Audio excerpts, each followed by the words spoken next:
Мая на территории мемориального комплекса «Сюрень» в Бахчисарайском районе провели траурное мероприятие, посвященное памяти жертв депортации 1944 года. Мероприятие началось с траурного митинга. Память умерших в те трагические дни почтили минутой молчания и возложением цветов. Сегодня здесь собрались люди со всего Крыма, свидетели тех страшных событий, их дети и внуки, в чьих сердцах до сих пор болью отзываются события 18 мая 1944 года. Испытав все тяготы и лишения жестокой депортации, потеряв своих родных и близких, они вспоминают те дни со слезами на глазах. Мы не забыли Господа, братской любви, одновременной трудности, связанной с разрешением, обустройством, социализацией и духовным развитием. Мы уверены, что профессиональные отношения были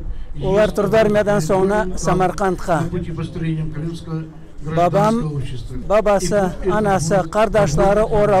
Однако опыт прошлого позволяет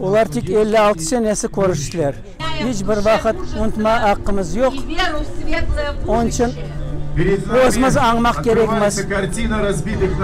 Балаларымызға, торынарымызға шоны мұтлақа сефер аңмақ керек, айтмақ керек. Мұна біздің қатырамызда қалған, çünkü бізге аналар, бабалар, битақар бабалар еркез айтады ве вақыт бір арзу ниет бар еді, Қырымға қайтма. Шүкір қайттық. Біз 4 баладық. Бабам фронтта, Москва барандады. Біздер ойнап отырадық, соң бізді еғіштірділер, арманға келсек, herkes топланған.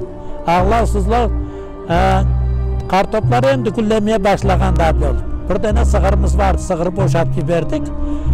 Öyle de kaldı, biz ek çaynikimiz vardı, ek çaynik aldık. Birisine un, birisine su aldık. Bir tane yurgan, bir tane töşek. Öyle de ağlay geldik Armankaya. Bizlerini yüklük verdiler abi Karalez'den. Gelip abi Suyren stansiyasından bizi yüklep 18 günde Namangan Oblas Pap rayonuna albardılar. 18 Mayıs günü 44 senesi meni anam rahmetli kok gözden 2 balanın çıktı. Birisi 39 senesi edi ağamlar, birisi 41 senesi edi. Anam her vakit rahmetli aytaydı, bizi Suyren'de yüklediler, poyizga yüklediler. Bugün elbette ağır gün. Bizler onu hatırlatsak bile göz yaşsız olamayız. Bu işte bu bizim aklımızdan, ballarımızda, torunlarımızın aklından çıkacak şey değil. Bu pek ağır şey. Мемориальный комплекс не зря решили установить именно на этом месте. Отсюда, со станции Сюрень, было отправлено в ссылку около 100 тысяч крымских татар. Их свозили сюда из Симферопольского и Бахчисарайского районов, Большой Ялты и Севастополя. Камень в основании будущего комплекса был заложен здесь еще в 2015 году. Его общая площадь 2 гектара. Уже построены мечеть и часовня. В центре расположено здание музея, где экспонируется выставка крымско-татарских художников.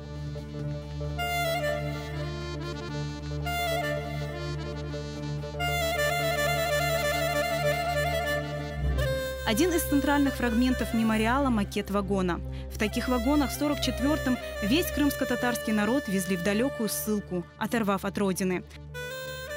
Трагическая история изгнания и на монументе «Последняя семья». Большая часть работ на мемориальном комплексе уже выполнена. Полностью объект готовят сдать в ноябре этого года. 9 месяцев находимся на этой площадке, ведем работы. Еще где-то месяц-полтора нам нужно для того, чтобы закончить весь процесс строительства.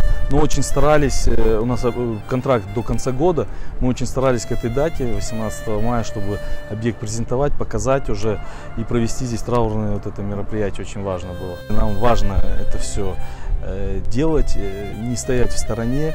В этом комплексе очень много стояло задач в текстах, в каких-то тонкостях, мелочах. Мы считаем, что объединившись и с помощью целой команды, мы достигли многого. И этот комплекс это будет одно из таких мест притяжения нашего народа, также объединения.